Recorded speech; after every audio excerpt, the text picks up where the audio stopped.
Hello World News Monday. Percentage first lien mortgages delinquent United States of America going across the states there, from Florida at one end to North Dakota at the other. What can we say? Florida, Nevada, New Jersey, Illinois, New York, Arizona, California. We've got red, which is in foreclosure, 90-day yellow, 60-90 blue, and light blue 30 to 60. Interesting, I thought, and you can see it better on the actual amount of mortgages outstanding, but percentage you can see it as well. Places like, for instance, Mississippi, a lot of 30 to 60 day mortgages. Alabama, lots of 30 to 60. Louisiana, there seems to an area thing there. West Virginia and Texas. Would that mean perhaps that these are moving that way into the dark blue and into the yellow and maybe into the red? You've got to start in the light blue after all. But if we take an average or a mean across take Florida and Nevada and New Jersey out of it, it's about 4%. That's still an awful lot of houses in foreclosure, a lot of pain. This chart from Trim Tabs and annotated by Mish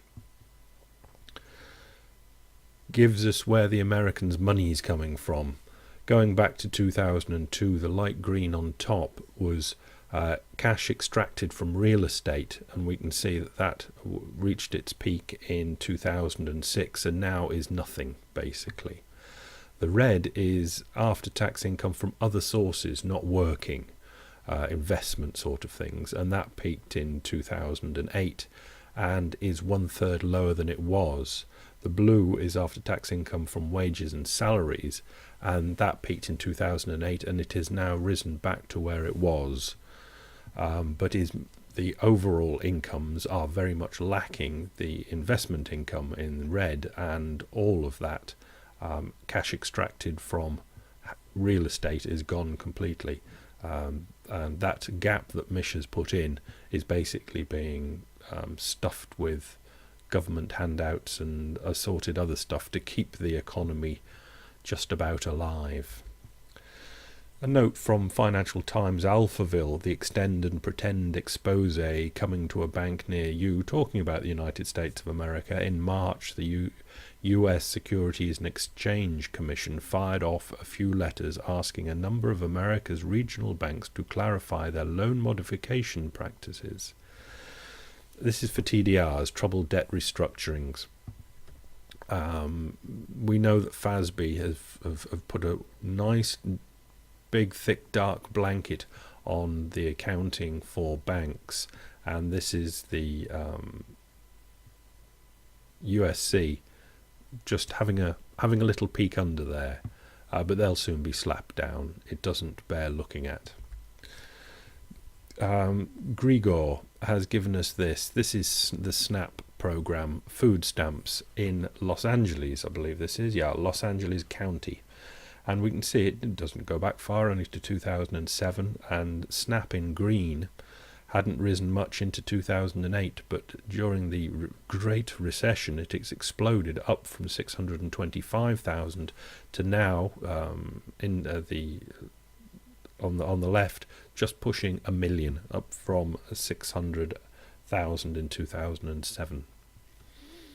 It's incredible, really, that the Great Recession, so banking orientated, has hit the streets of Los Angeles so hard. From around the world, Mount Athos monks refuse to pay taxes. Monks from the 1,000-year-old autonomous monastic community of Mount Athos defied the cash-strapped Greek government by refusing to pay property taxes. Bless.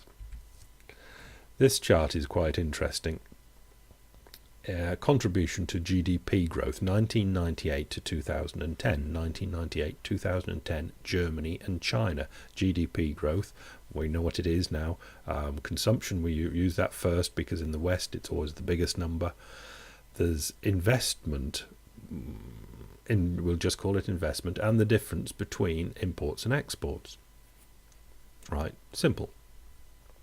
Government spending being the other thing. Private consumption as a percentage of the input to GDP in China and Germany, that on the left, is about the same. Now let's go over to the right first. Net exports.